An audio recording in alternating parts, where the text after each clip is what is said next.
고3 수험생이 어머니를 흉기로 찔러 숨지게 8개월 하고 동안 그대로 방치한 친아들이 아버지의 신고로 경찰에 붙잡혔습니다.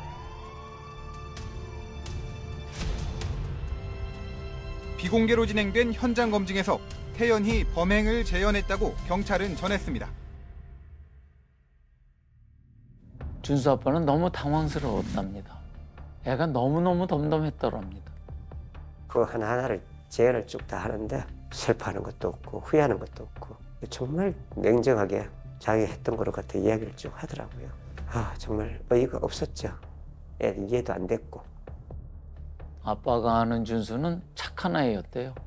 그랬던 아이가 어쩌다 이런 괴물이 된 걸까요?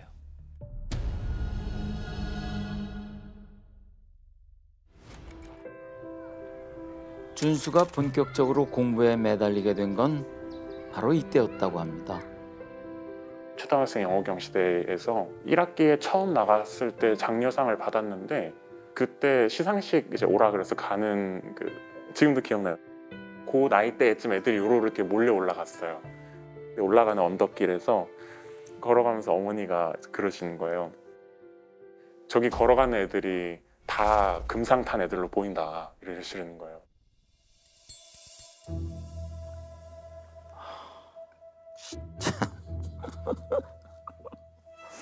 어우, 야, 어떻게 저렇게 비수 같은 말을 하셨을까? 네? 막 이제 신이 나서 엄마한테 칭찬받고 싶어서 막 이렇게 했는데 어린 나이에는 그게 제일 큰 힘이 되고 동기부여가 되는데. 그렇죠. 고래도 춤추게 하는 네. 건데. 엄마의 비수 같은 말에 상처를 받았을 것 같죠? 준수 얘기를 더 들어보시죠. 그러니까 어린 마음에 그럴 수 있겠다. 속으로 막 결심을 했죠. 다음엔 내가 기어코 금상을 타서 어머니를 기쁘게 해드리리 뭐 이러고 진짜 그 다음 학기에 금상을 탄 거예요. 그래서 기뻐하셨죠. 저도 마음이 기뻤어요. 여러모로 어머니도 행복하고 저도 행복했죠.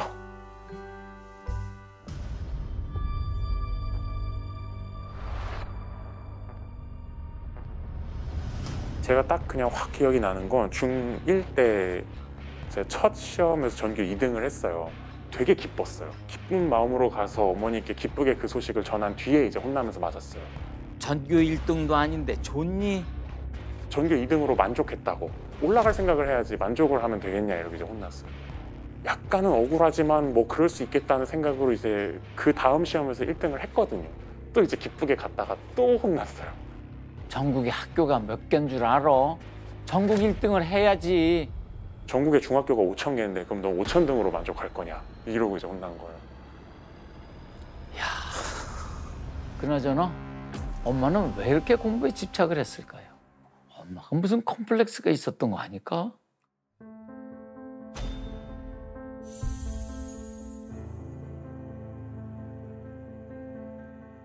그냥 제게 있어서 어머니의 일관된 이미지는 완벽주의자, 약간 속된 말로 독한 사람, 대단하신 분인 건 확실합니다. 공부를 정말 좋아한 건 엄마였던 것 같아요. 늘 전교 1등이었대요. 문제는 외할아버지였어요. 공부시킬 생각이 없었거든요. 왜? 딸이니까. 여자라서. 엄마는 낮에는 돈 벌고 밤에는 잠 안 자고 공부해서 결국 꿈에 그리던 대학에 들어갔어요. 어머니가 참 대단한 분이셨네, 어떻게 네. 보면 또. 대학 졸업하고 엄마는 일본으로 갔어요. 공부를 더 할 생각이었는데 거기서 아빠를 만났고 사랑했고 결혼했고 그리고 그 좋아하던 공부를 포기하게 돼요. 꿈까지 포기하고 선택한 결혼 생활은 그런데 순탄치가 않았어요. 결혼했는데 또 자기가 판단한 남편의 모습이 정말 아니었던 거죠. 툭 하면 싸웠어요. 한 번 싸우면 대여섯 시간씩 이어졌고요. 싸움이 길어지면 아내는 분을 못 이겨 쓰러지곤 했어요. 그럼 준수 아빠는 또 집을 나갔대요. 힘들면 나와버리는 거예요. 내가 목된 데가 집으로 나오고 뭐 안 들어갈 때는 뭐 한 달씩 안 들어갈 때도 있었고, 그리고 내가 좋아하는 삶을 갖다가 그냥 방구치고 술 마시고 하는 그런 삶들, 그렇게 살았죠. 결국 두 사람은 이혼을 결심합니다. 근데 참 세상 일이 뜻대로 안 되죠. 법원에 가기로 한 바로 그날 아침이에요. 아내가 병원에 먼저 가세요. 이유는 짐작이 되시죠? 왜? 설마. 아이가 생겼습니다. 준수가 생겼구나. 아이를 지우니 마니 그걸로 또 한참을 싸웠어요. 그렇게 태어난 아이가 준수예요.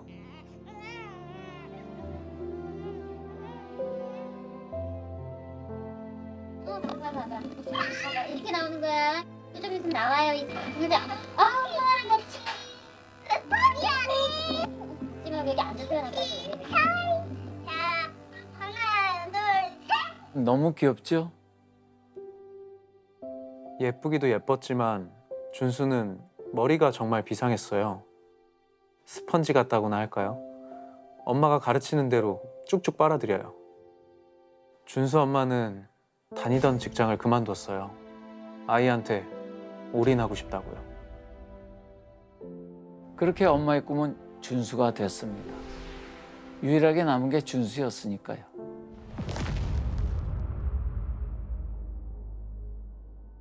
아빠가 집에 들어왔으면 좋겠냐 이렇게 물어보시더라고요. 아버지가 다른 여자분이 생기셔서 이제 아예 딴살림을 차리셨다고. 엄마 목소리는 조금 기죽은 것처럼 들렸어요. 별로 놀랍지는 않았어요. 아빠랑 따로 산 지가 6개월이 넘었으니까요. 그 어린 나이에는 부모님이 거의 세상 같은 사람들인데 세상이 무너질 것 같은 그런 불안정함을 영향을 받는. 그렇죠. 기둥이 두 개가 막 흔들리니까. 아버지가 다른 여자가 생겼다는 소식을 들은 뒤로 약간 마음을 확 닫았던 것 같아요. 벽이 되게 굳건해졌어요. 그때 확 선 그었던 것 같아요, 마음속으로는. 그때부터였어요. 엄마의 공부 압박이 더 심해집니다. 좋은 학교 들어가서 네 애비한테 복수해야 된다. 너가 성공해서 아버지 없이 할 수 있다는 걸 보여주고 아버지는 나의 인생에서 한 게 없다고 말해줘야 된다. 어머니는 아버지에 대한 속상함이 커질수록 더 저한테 푸시를 하시는 거예요. 더 간절하게. 그때는 그렇게 생각한 적은 없는데 지금 생각하면 간절하셨던 것 같아요. 좀. 어느 순간부터 준수는 공부가 싫어졌다고 해요. 결국 엄마가 그토록 바라던 외고 입시에 떨어지고 맙니다. 어떤 일이 벌어졌을까요?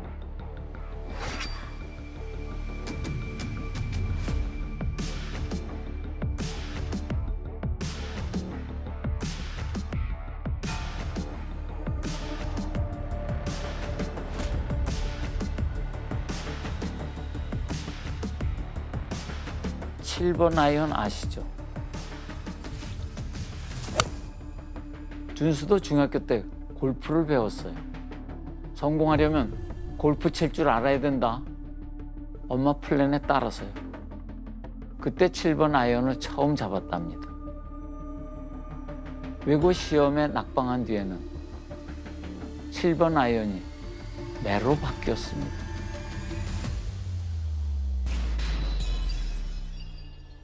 준비해라. 올 것이 왔구나? 준비하라고 하면은 그냥 바지 갈아입고 그러죠. 맞을 때 입는 바지가 있었어요. 와, 이거 뭐 진짜. 난 이건 너무 끔찍한데? 그 피에 좀 이렇게 아예 엉덩이 부분이 이렇게 피로 절어 있는 바지였는데 피나면 자꾸 바지를 버리잖아요. 빨아야 되고 막 이러니까 감당이 안 돼갖고 빈도가.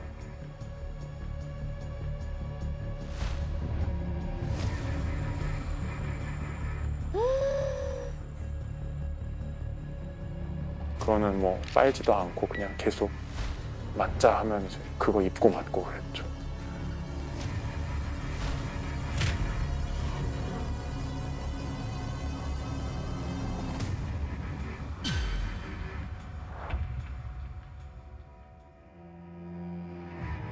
졸고 훈계 듣고 맞고 공부하고 다시 졸고 훈계 듣고 맞고 공부하고 그렇게 무한 반복하다 밤을 새고 학교 가는 날도 있었습니다. 그런 날은 의자에 앉기도 힘들어요. 흘러내린 피가 굳으면서 바지가 살에 달라붙거든요.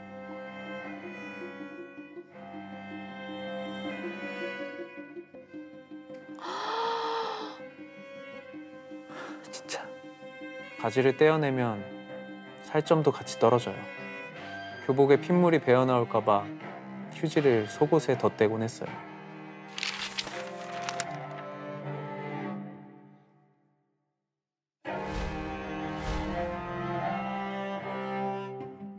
준수는 결국 자포자기 상태가 됩니다. 책을 펴도 눈에 들어오질 않고 당연히 성적은 떨어집니다. 엄마가 무섭지만 그렇다고 성적을 올릴 자신도 없어요. 그때부터였을 거예요. 성적표에 손을 대기 시작했어요. 모의고사 전국 석차를 2700등에서 1200등으로 고쳤어요. 엄마는 만족하지 않아요. 다음엔 250등으로 고쳤어요. 그것도 안 된대요. 어떻게 고쳐도 엄마는 만족 못해요. 결국 7번 아이언으로 맞았어요.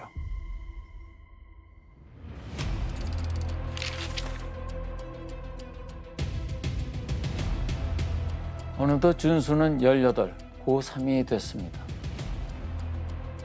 고3 되었을 때는 최악이었죠. 뭐. 그리고 그해 봄, 아빠가 정식으로 이혼 통보를 했어요. 어머니 입장에서는 되게 벼랑 끝처럼 느껴지셨을 거예요. 엄마는 부쩍 신경이 날카로워졌습니다. 새로운 체벌이 추가됐어요. 밥도 먹지 말고 잠도 자지 마라. 밥을 먹으면 자니까 밥을 못 먹게 하셨어요. 고3이니까 정신무장을 해야 한대요.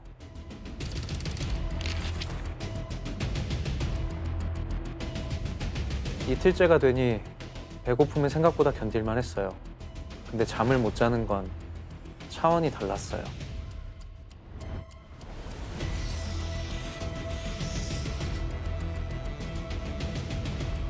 당연히 졸음이 쏟아지겠죠. 그때마다 엄마의 훈계와 7번 아이언도 어김이 없습니다. 밤이 새도록요.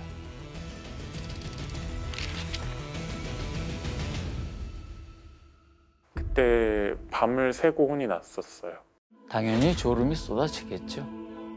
그때마다 엄마의 훈계와 7번 아이언도 어김이 없습니다. 밤이 새도록요.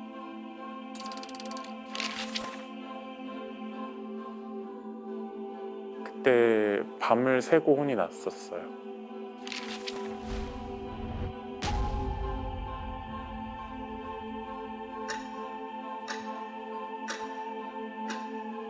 어머니는 이제 잔다고 안방에서 누우시고 저는 거실에 나와서 책상에 앉아서 공부를 해야 되니까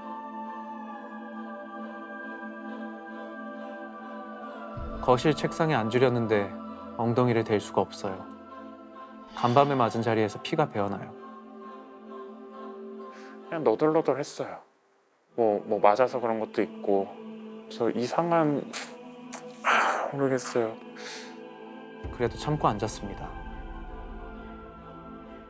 그날 계획표 뭐 짜네 마네 이러고 앉아있다가 잠깐 멍하게 있었어요. 그냥 책상 위에 탁상 달력이 눈에 들어와요. 그걸 발견했을 때 그때는 진짜 가슴이 철렁했죠. 맞자고 할 때 철렁하는 그런 수준이 아니고 그냥 전날 세상이 끝난다고 느꼈어요. 학부모 입시 상담이 보였어요. 근데 뭐 입시 면담 가서 그거를 커버할 수는 없을 테니까. 엄마가 학교에 오면 성적 위조한 것도 다 들통나겠죠? 그럼 엄마는 어떻게 나오실까? 전날에는 모든 게 다 끝나겠구나 생각을 했던 것 같아요.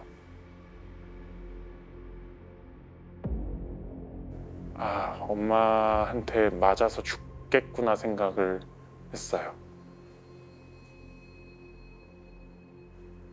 먼저는 너무 무서웠고 그 다음으로는 죽기 싫다는 생각을 했어요.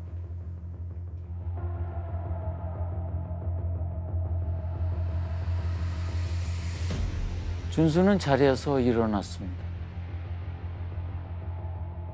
부엌으로 가서 칼을 집어 들고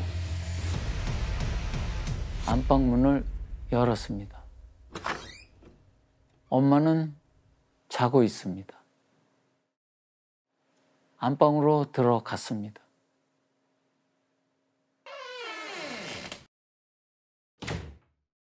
그리고 그게 끝입니다.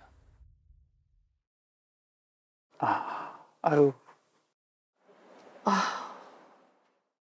엄마 시신은 안방에 그대로 두고 8개월을 한 집에서 살았습니다. 그냥 사람 같지 않게 살았어요. 어머니 돌아가시고 그냥 거기 뒀어요. 거기 두고 옮긴다거나 숨긴다거나 뭐 전혀 그런 생각을 안 해봤던 것 같아요. 처음에는 문도 안 닫았었는데 이제 좀 시간이 지나고 아무래도 냄새도 나고 하니까 이제 문 닫고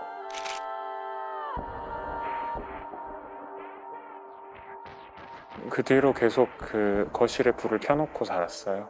뭐 악몽이라고 해야 될지 환청이라고 해야 될지 뭐 어머니가 부르시는 소리를 듣기도 하고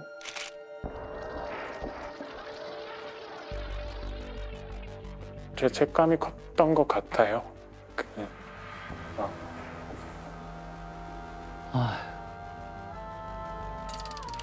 8개월 동안 그대로 방치한 친아들이 아버지의 신고로 경찰에 붙잡혔습니다.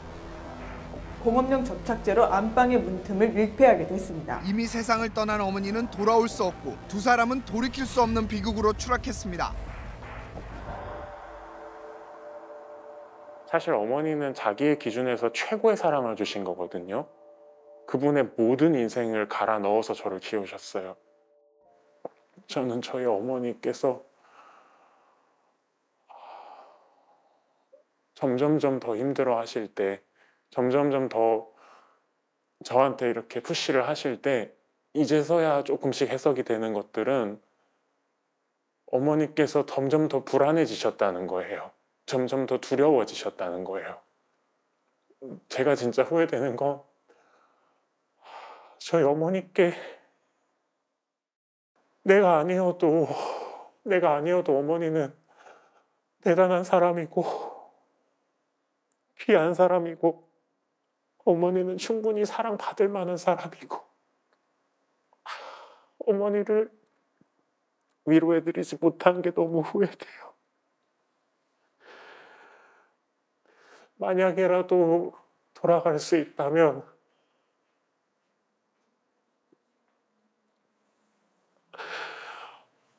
어머니께 그렇게 말씀드리고 싶어요.